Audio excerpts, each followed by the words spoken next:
Press Shift A, then take a cylinder.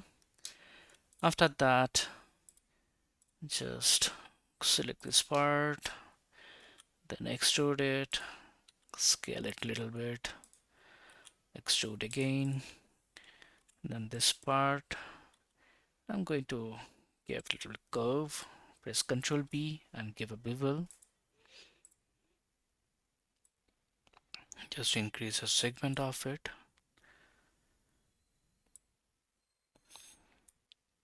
After that, just add two cuts here, then scale it a little bit.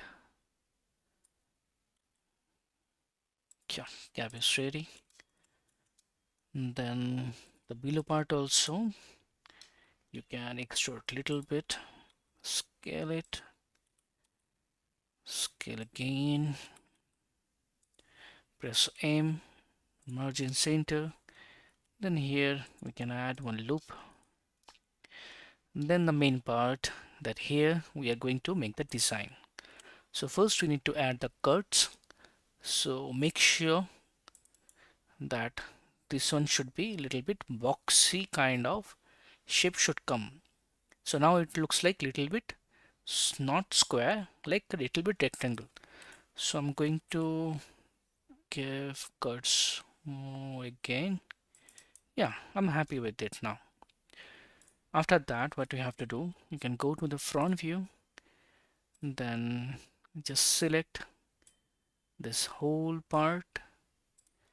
After that, right click, and then you have to click on that poke face. So the poke face value you can give like minus 0.04. Yep.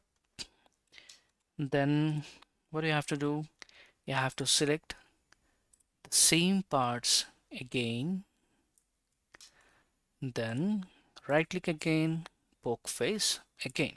So this time we are going to give the value on the plus.